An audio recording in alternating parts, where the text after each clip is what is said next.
What's up guys, it's Kieran here from K-Game bringing you the latest review of Bioshock Infinite. So Bioshock Infinite is the latest game from 2K to come along with in this never-ending wave of prequels that we've got going on recently. However, will this game leave me on cloud 9 or will it just cast down into the ocean to drown whilst staring longingly at Rapture?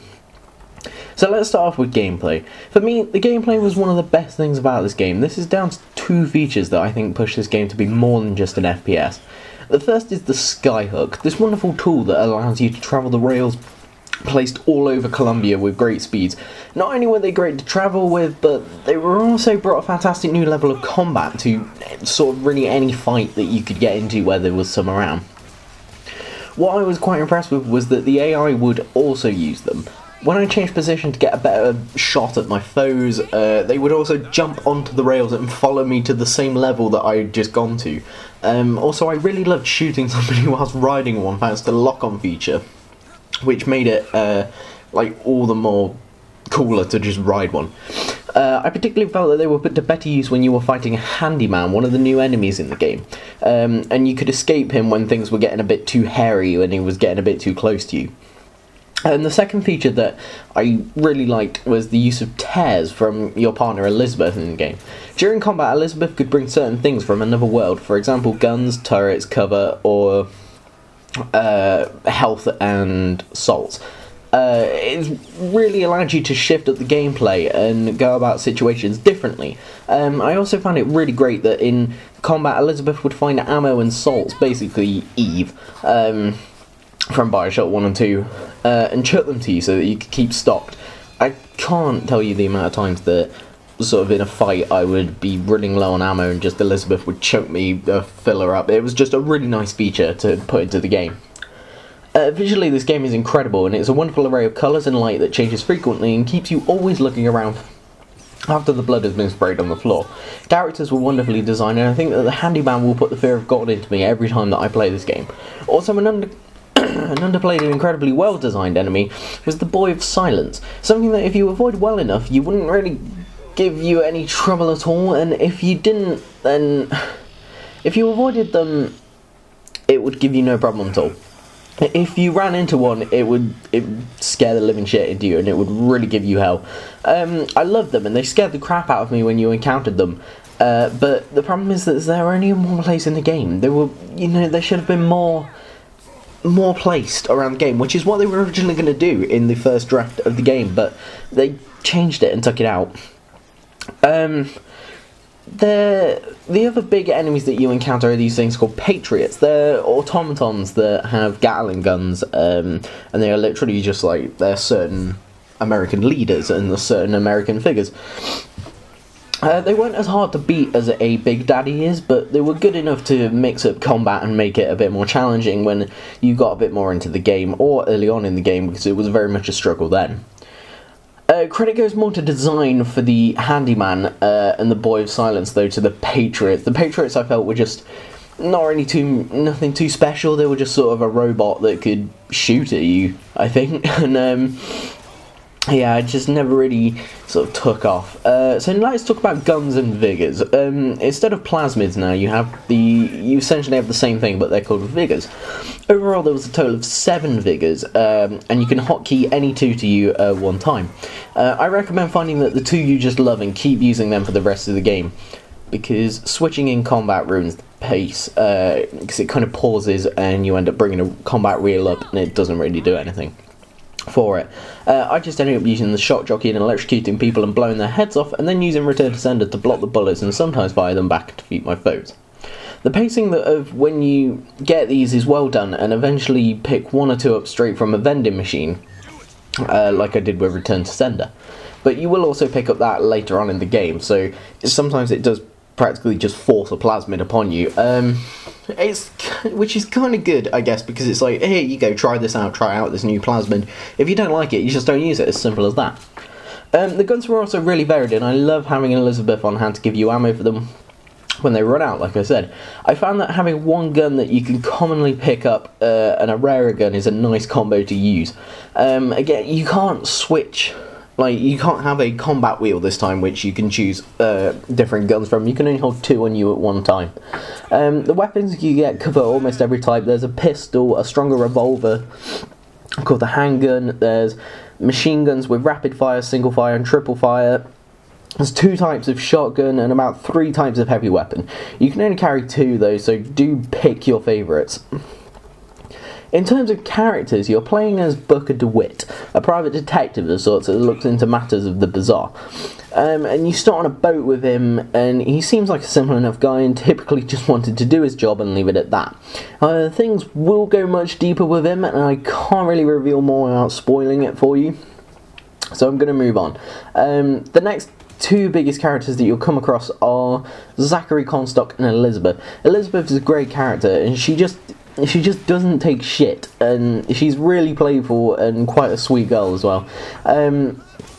When she becomes much more confident and forceful, sort of, you can see the change in her character, and you can see her becoming sort of almost independent in a way, and it's really great. And she becomes much more than just like almost a sidekick. She also goes through quite a visual change, which is really good as well, and she actually ends up looking quite hot sometimes in a really odd, attracted to a video game character kind of way. Moving on. Comstock is your Andrew Ryan of the game, or Eleanor Lamb if you played Bioshock 1 or 2. And in Bioshock fashion, you really don't see them, you just hear them all the time. He's basically a religious nut and a racist, believing that Columbia is going to be destroyed of the filth of Earth and he will rule. With Elizabeth as his heir, which is why they're after Elizabeth. The final thing that we're going to talk about is the story.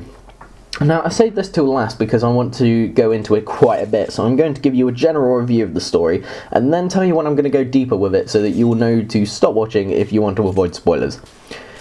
So, the story was lackluster for me, I guess. I'd heard a lot about the ending and was expecting something much greater to happen, but I never felt that it got to that. The first half of the game's story is linear and basic, and then as soon as it starts to talk about tears and starts getting involved, and they start getting involved, and it just becomes so complex and not for the better. Whilst at the end I was very shocked, it was only for a brief moment before I was confused again. However, the ending does reveal certain things that when you play it back, you'll cotton onto. Now, this is going to be the part where spoilers come into it, so if you don't want to know, you can just skip ahead to hear my final verdict upon the game. I found that the parallel worlds and the alternate timelines was far too complex for this game, and there was no need for it to go as deep as it did. I like the idea of the tears, and I love that they were more of a gameplay mechanic than a plot, but I enjoyed. Sorry, I'm tongue twisted. I liked them more as a gameplay mechanic than I did a plot device, because making them a plot device just got too complicated.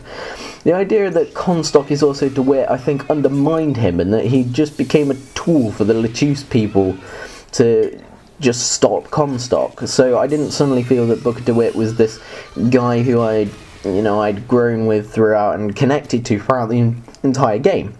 Elizabeth suddenly lost what I loved about her, and she became this person who just suddenly knew everything all along, and I think she almost became emotionless to me at one point as well, and I just sort of didn't feel the same way towards her anymore.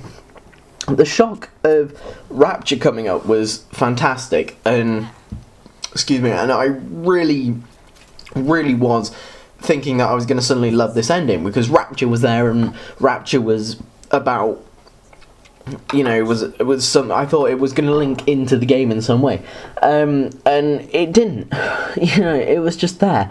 Like, I get the idea of multiple universes, and that Rapture is part of a multiple universe was a really inventive way to sort of look at your gameplay's world and be like, oh, okay, how can we include everything that we will ever do or ever in sort of one place? But it was pointless, and it seemed more like just a nice way to go, oh, hey, do you remember that game that you played before, which is probably the reason why you got this one, rather than explaining it a bit further. It was a good way to suddenly clear up why stuff was called Vigors instead of Plasmids, and why the songbird looks like it belongs in the world of Rapture, instead of Columbia. But it shouldn't have to play through the whole game to understand why you changed certain things. It could have been just left as Plasmids and Eves for me. Thinking about it, the plan was actually the Lechuses all along, because they were the ones who wanted to bring DeWitt into the world to stop Comstock, yes?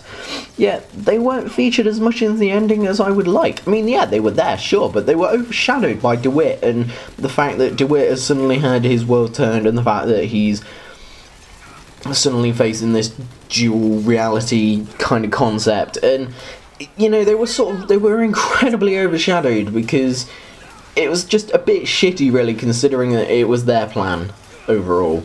And also, what's been giving me choices throughout the game, and then not having them impact the ending? So, I haven't, like, that has really annoyed me. You can make choices throughout this whole game, but then overall the ending is going to be the same. I mean, what is this, Mass Effect 3? Hello? So, then the story just kind of ends on a fade to black. I was expecting much more of a sort of explanation, almost, I guess, and I hadn't quite understood straight away what had happened, and I had to Google it whilst the credits were rolling. It left me without closure. Overall, Bioshock Infinite was a nice attempt at getting out of the dark ocean horror depths that we had come to know and love with Bioshock 1.